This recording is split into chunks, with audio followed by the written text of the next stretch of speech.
He was curious, and he simply was watching. I'm getting shivers, honestly, just like thinking about that.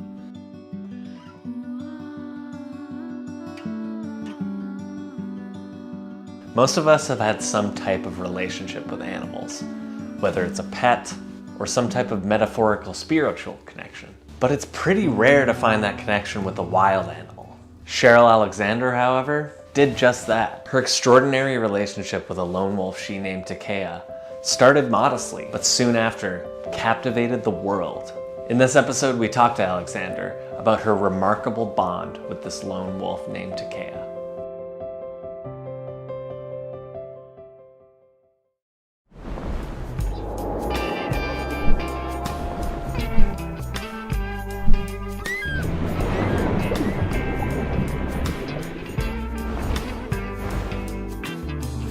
Can you kind of tell me about Takaya and your first interaction? He was a lone wolf who in 2012 actually somehow made his way through, possibly even from northern Vancouver Island or even further. Wolves will travel long distances when they're leaving their natal pack or their natal family. He was probably about 1.5 2 years when he headed off, probably to find his own territory and to make his own family.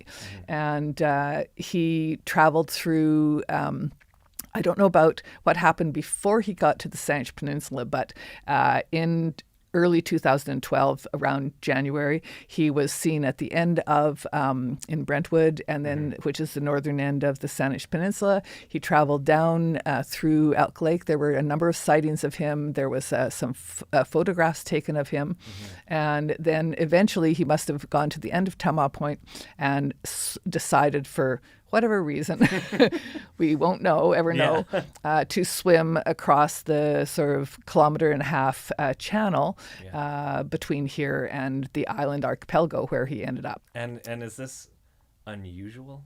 Leaving your family as a wolf is not unusual. Males and females will do it. They often head off to make their own way in the world. It is unusual where he ended up. And the very unusual thing is probably that he chose to stay there. Right. And the reason it's highly unusual is, well, for actually a number of reasons. One, it was fairly close to the city, so it was not far away as we mostly imagine wolves to be in the wilderness. Totally. But also, there were no standard prey that a wolf would generally want. So not only were there no deer, elk, moose, larger ungulates that wolves will take down, there were no small mammals of any kind. Right. So on these islands, there are no raccoons, rabbits, other things that the wolf generally might eat. There aren't actually even really many mice. There are a few voles. So he was pretty limited in what he was going to be able to eat. Take me to that first encounter. Was it you were hearing the story, or how did you first get sort of tipped off? I had heard about the wolf. It was kind of in the back of my mind. I knew the islands very well. I'd been going to them for many, many years, and was very shocked that there would be a wolf out there. Partly didn't even believe it. But then I did hear, over a couple of years, some howls. But I would say for the most part, in the first couple of years, he kept a very low profile. And in fact, interestingly, what many people don't know about him was that he was there for about 3 months, and then he decided to leave. And he jumped in the water and swam to Trial Island. Right. And that's about 5 nautical miles. And also Trial Islands doesn't have any food the intention of this wolf is incredible. We will never know why it goes to these islands. I think he was still searching for a place, and maybe he had figured out that it was going to be a bit hard for him on the island archipelago, because he didn't intend to stay at trial, I don't think. He went there, and then he went right back in the water, and he actually started swimming west out the Strait of toward the Strait of Juan de Fuca. And it wasn't until he encountered a big fish boat that seemed to be bearing down on him that he turned around and swam back to Trial Island. And then a few days later, he was heard back in the islands. And as far as we know, that was when he decided to stay there. When did you then decide to see him or reach out? It was accidental that I saw him. I was out there with my family. My husband, a daughter, and a friend.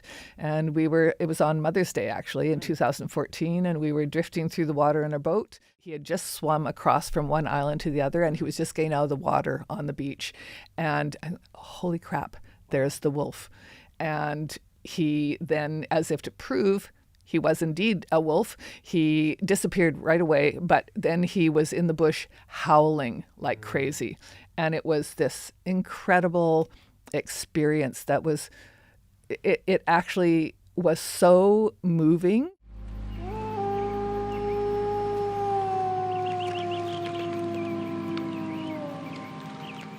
I had never heard a wolf howl before. I'd never seen a wolf. But it certainly didn't sound like a ferocious wolf. Right, it wasn't like wolves are ferocious. No, it sounded lonely. I'm getting shivers, honestly, just like thinking about that. Because in a sense, it's a human story as well. Like, could you get him out of your mind? I didn't see him again for a number of months, but I was all fascinated. Like, I thought, I need to know. I don't know anything about wolves. I need to know more about wolves. So I started to read up, but I also knew that there were wolves up in sort of more northern areas of BC, and we were going to Desolation Sound on a camping trip. And so I thought, I hope let's go see if we can find some wolves.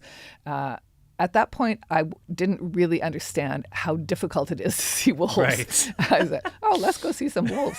I saw one the other day. Yeah. I'd heard that there were some wolves had lived on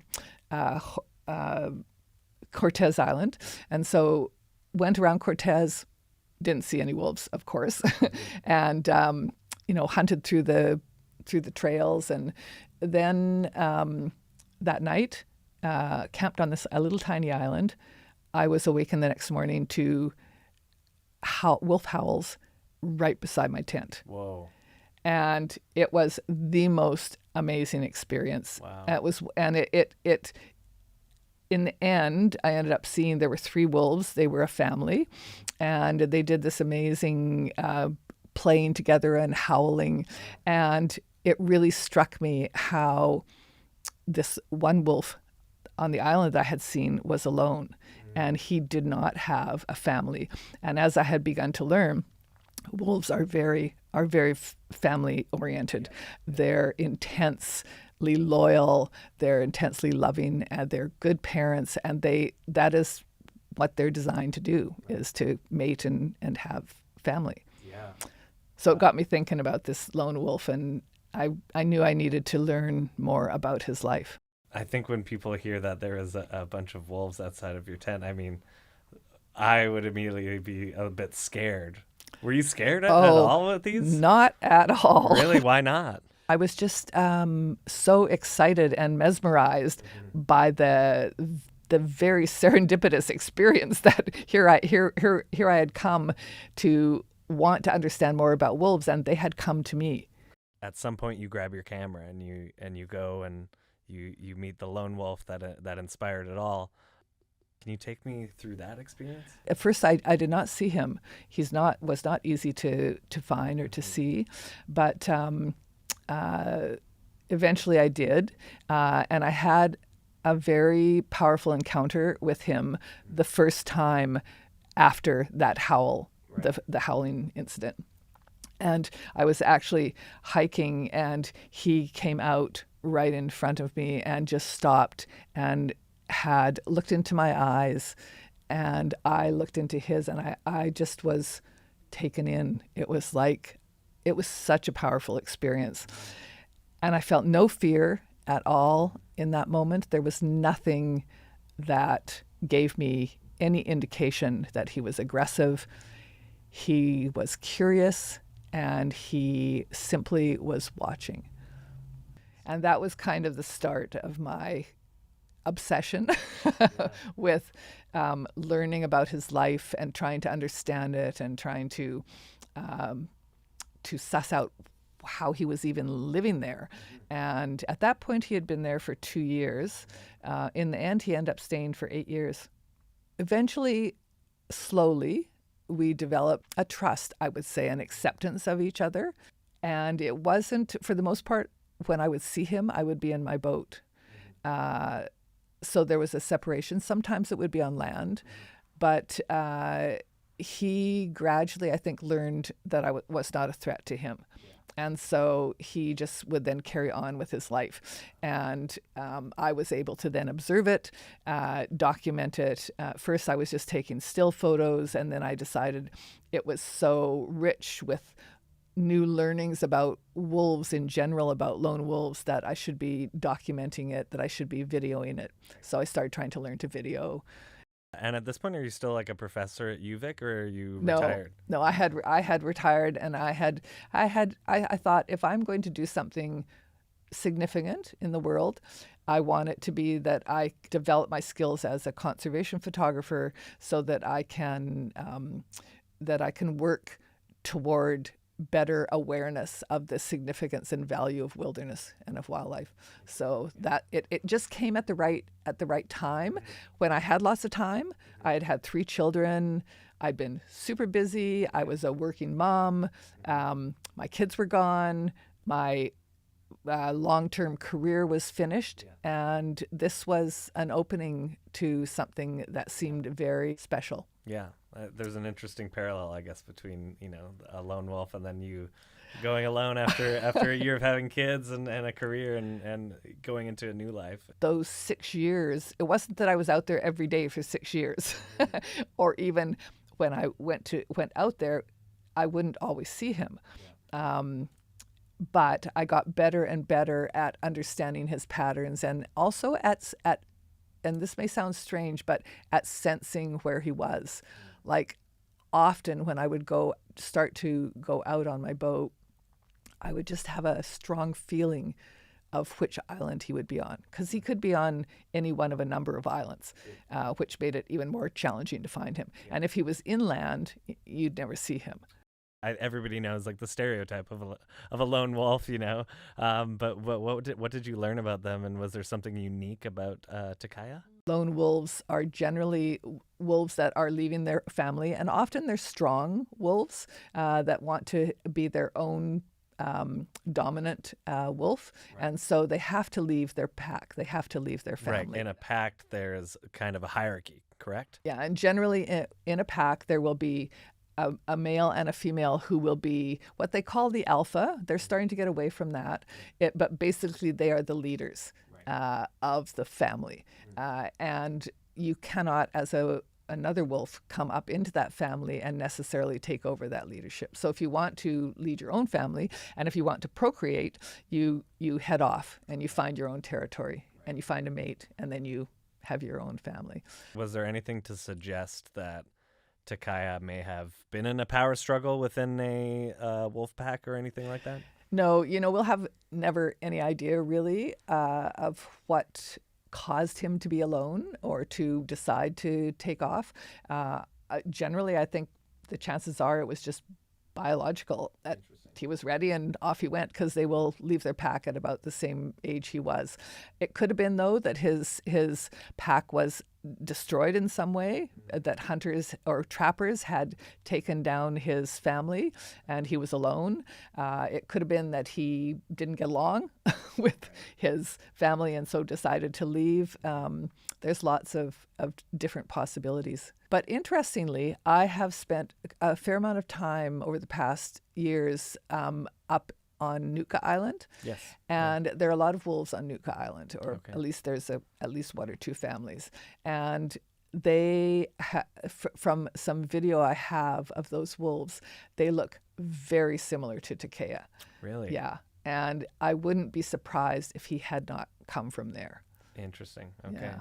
Okay. But again, we never know. We'll never know. Where does the name come from for this lone wolf? I wanted to have a name for him rather than just call him the wolf. Yeah. So I actually went online, and I was sort of thinking, oh, maybe it could be something like Lobo, or I mean, those were the only wolves I knew of. Right. The famous wolves that had been named something. Right. And Timon or Pumbaa. Exactly. Not that they're wolves. So I decided, I just searched, wolf in different languages, and a lot of the ones I came up with, I didn't seem appropriate, or they'd already been used, or and then I came across a site where it was a Coast Salish person who had a thing called Takaya Tours, and it and on his little blurb it said Takaya means wolf in Coast Salish, and I thought, oh, I really like that name, like that.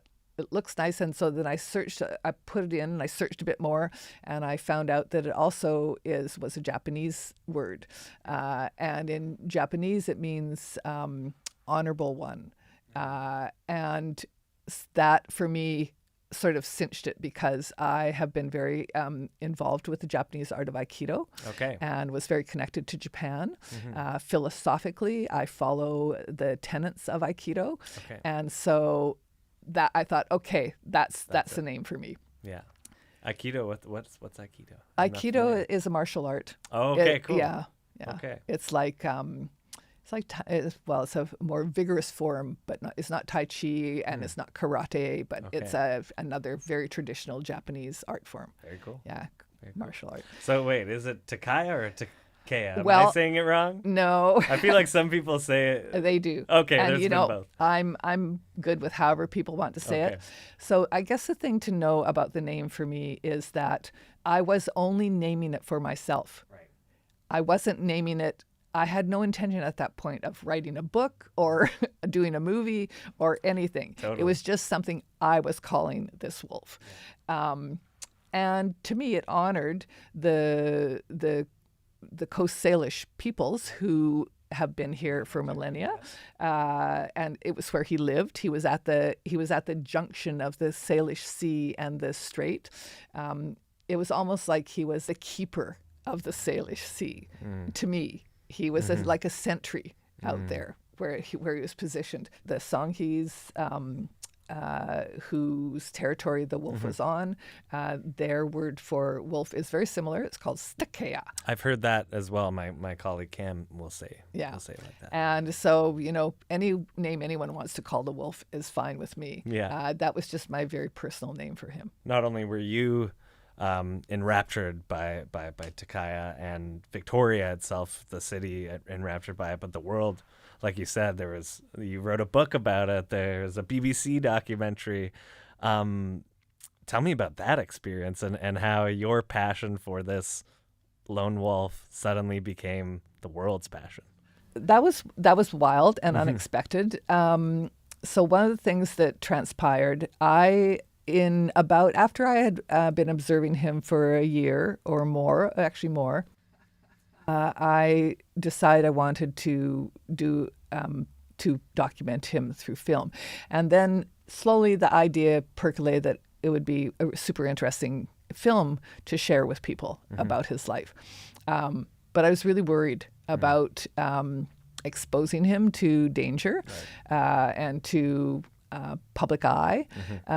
So I made a decision at that point to not put the film out, like to try and make a film, but to not put it out until he was no longer on the island. Yeah.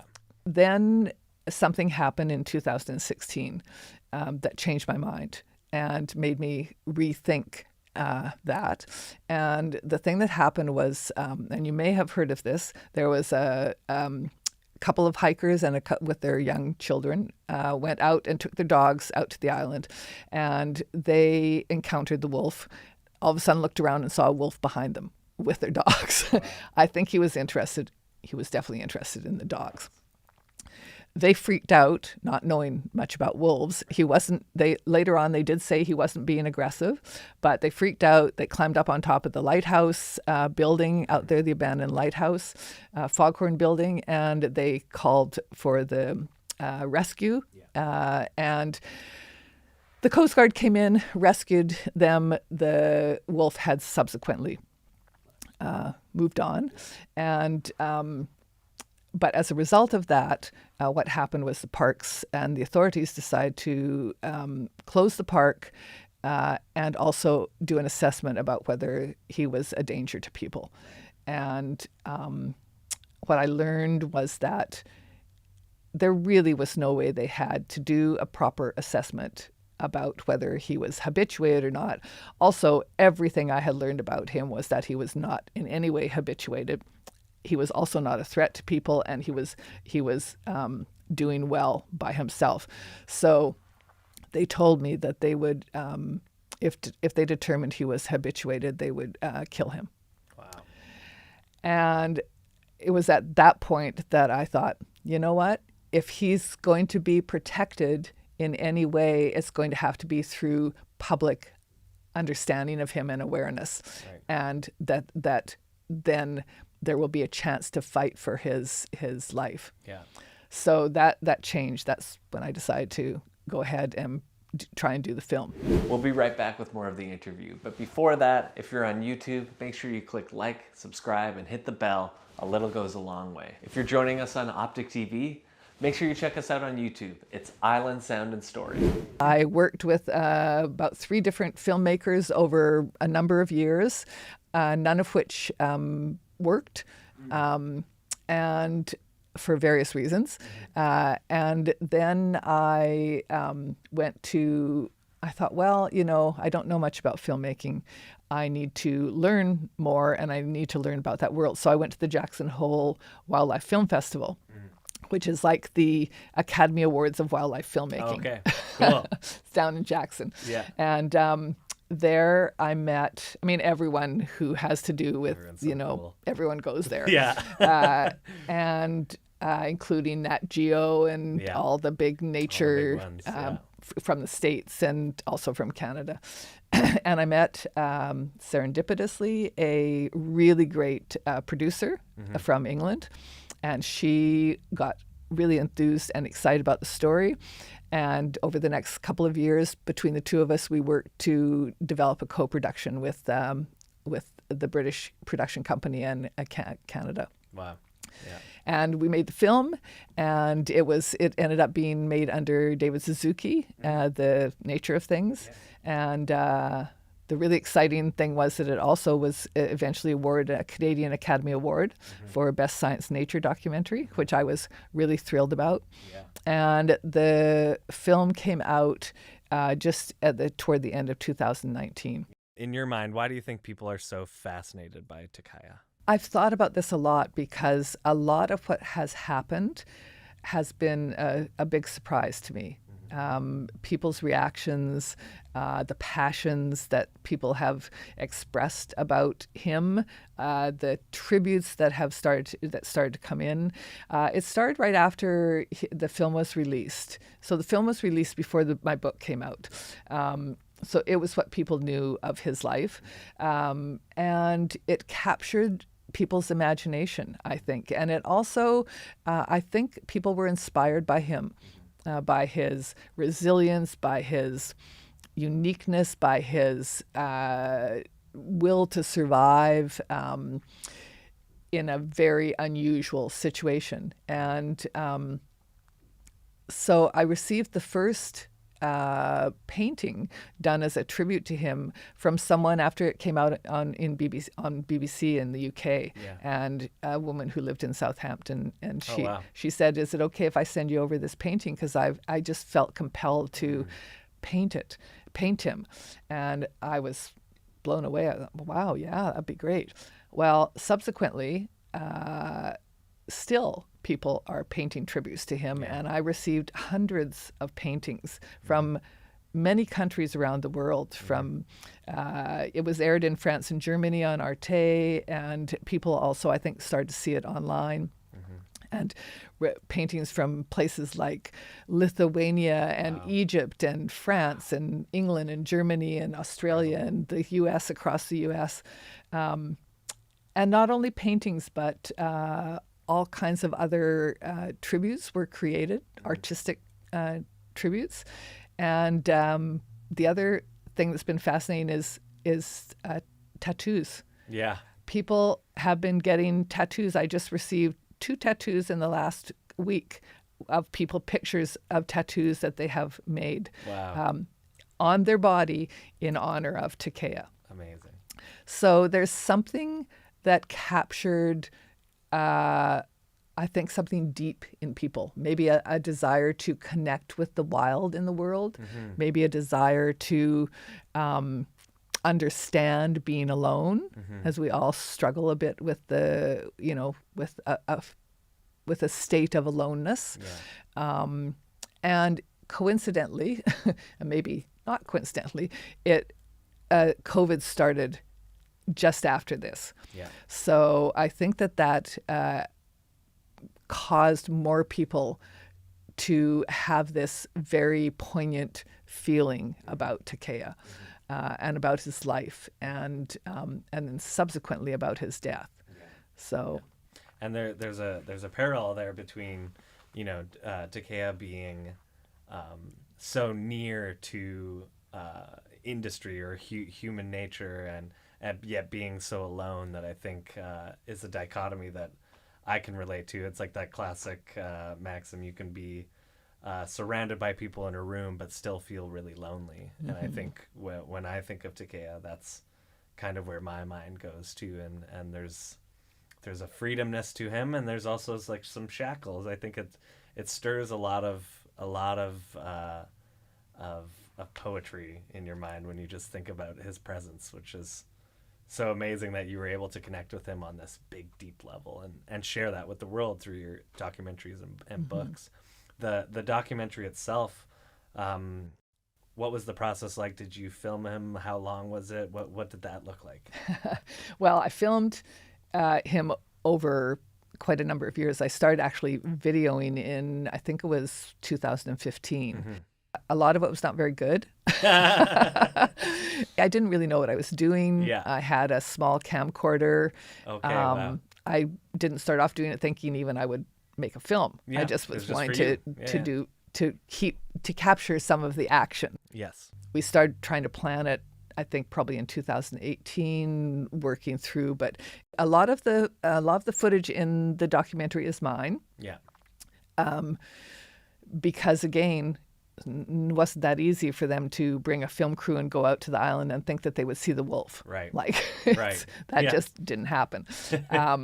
But they filmed a lot of the B-roll and a little bit of the wolf, and then put it together. I went through the whole process. It was super interesting. Yeah, I bet. Yeah. So it's 2019. The documentary comes out. People are getting inspired by Takaya. There are, we go into COVID. Between then the documentary being published and all of the wildness with COVID, what is happening in Takaya's life, and what eventually does happen? He was, I'm pretty sure, pretty oblivious to COVID. But it was January, and that's when WHO declared the pandemic. And it's also the time at the end of January when Takaya ended up in the city of Victoria, which was a big shock to me and to, I think, everyone else. Interestingly, there had been, while we were filming, which was in the spring of 2019, I received a very crazy message. And it was that there was a wolf in front of this person's house on 10 Mile Point. And I just went, what? Like, she says, I think it's your wolf. I went, Takaya? Like, oh my God, what's he doing over on 10 Mile Point? So she eventually gave me a photograph, and the photograph became very evident that it was not him. It was a young female wolf. I subsequently learned and met with people who had seen this wolf in those couple of days, had been swimming in Cadborough Bay, had gotten out, run along the end of 10 Mile Point, and I thought at that point, well, one, I was shocked that there was another wolf had shown up. Yeah. How improbable is this? Yeah, truly. But then I thought, well, if it's a young female, she'll probably swim across to the islands if she, hear him howling or... I don't know if that had anything to do with Takaya leaving the island. I think it probably didn't, but it may have. It's not out of the realm of it's not, possibilities. no. And, he was a male wolf who continued howling and howled more in his mating season, which was the main season is January, February, March time period. Yeah. And probably always wanted a female companion. It was not very probable that one would come along. But also it seemed to me if he was going to leave to find a female, wouldn't he have done it when he was younger? Because by this point he was an old wolf, very old for a wolf. So he was how old, and how old do wolves live usually? Say he arrived when he was around 2 to 3, which is the probable age. So just say he's 2 on the lower end of it. And he was there for 8 years, so he was 10, going on 11 probably. Wolves in BC generally have a lifespan of 5 to 7 years. Oh, wow. Okay. Yeah. Wow. And one of the reasons for that is because there's a lot of things that kill them in the wild, including humans. Hunting, trapping, cars, and other wolves. They fight for territory. They get kicked by their prey. They don't have vets that they can go to, so their lifespan is So he's actually living, longer as a lone wolf. Interesting. He lived longer as a lone wolf, I think, because he was in a very protected environment. His prey, which were seal, primarily. Oh, wow. So he started hunting seal. That's what he had to eat. Wow. 95% seal. Wow. And he was really good at hunting seal. Wow. He could take down a big seal, like full-size seal, Oh my gosh. which was actually bigger than him.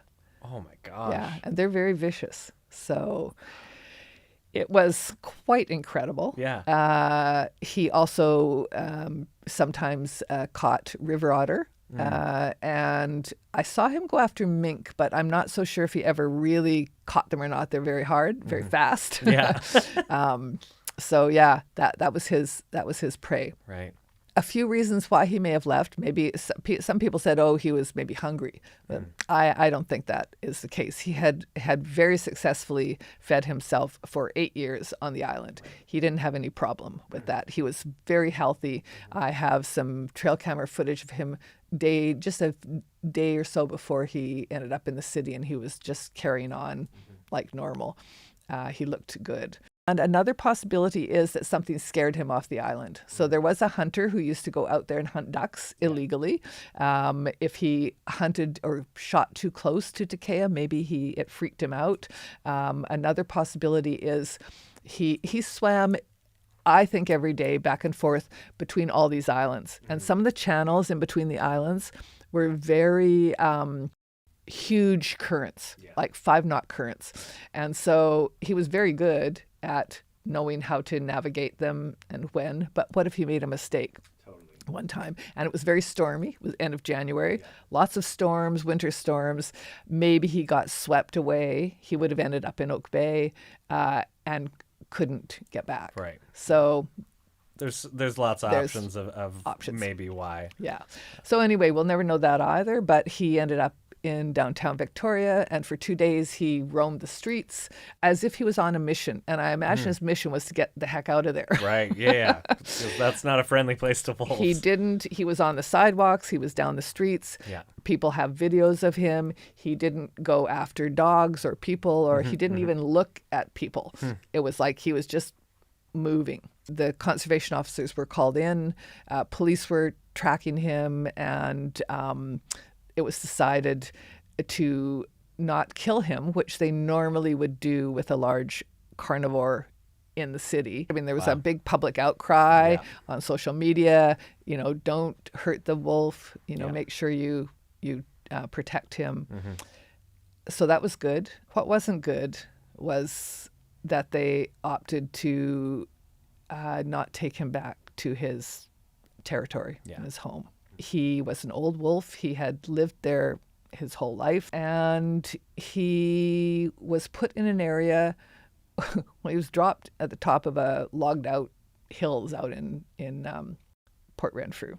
At the time he was dropped off out there, rivers were flooding. There was, I think, probably one of the first of the what they call the atmospheric river now.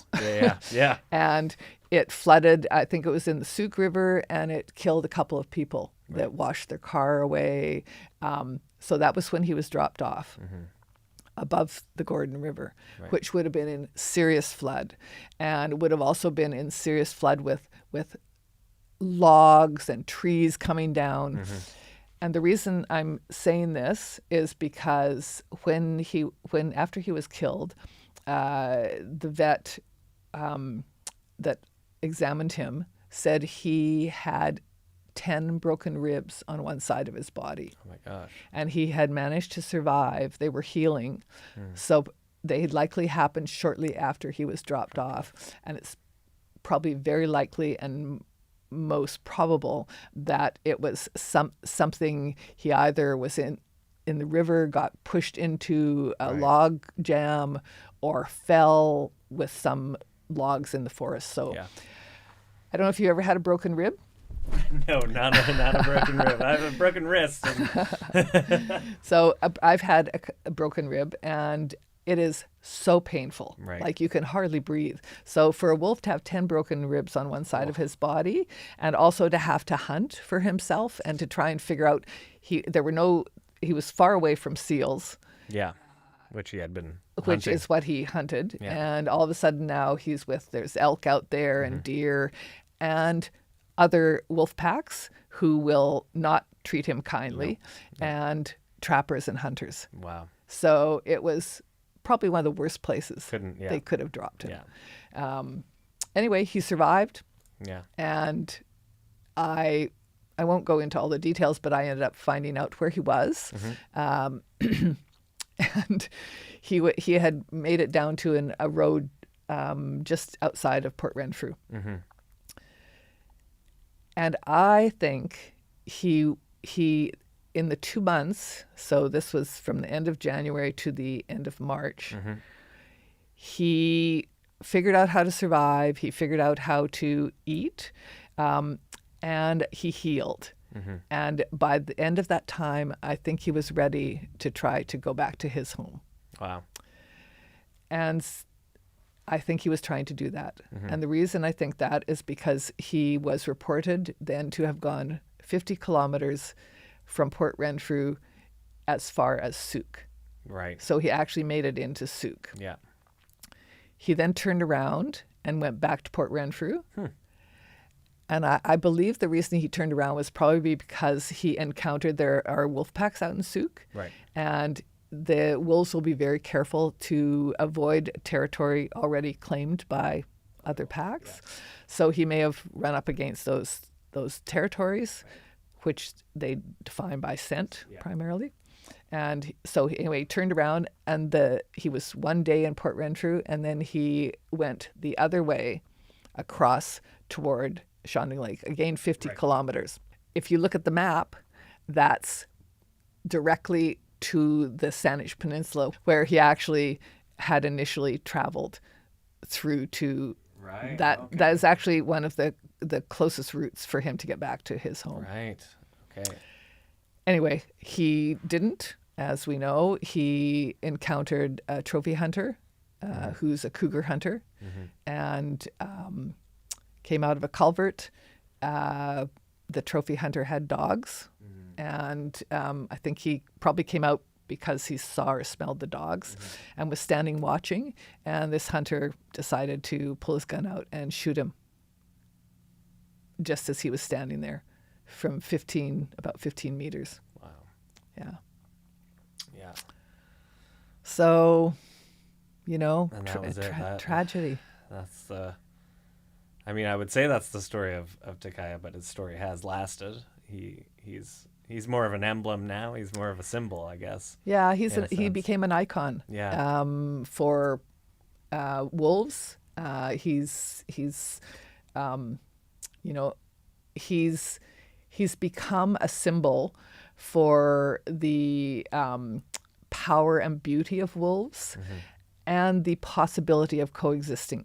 Yes. Which we have to learn how to do as humans, Right. with the wildlife that we are pushing out of their territories, and as we move further and further into the wilderness, the creatures are compromised. They don't have their habitats that they require. So he's definitely, for his species, a spokesperson. Yeah. And that's what happened to me.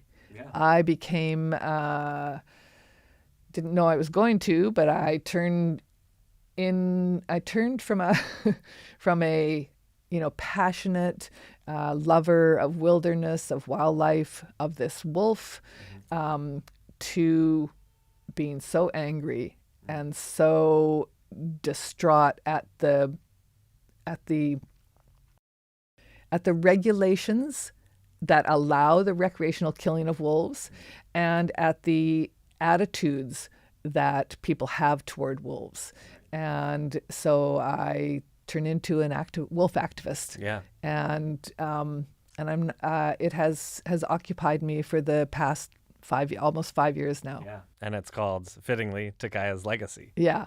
Can you tell me about that and about wolf calls and what you're doing to prevent them?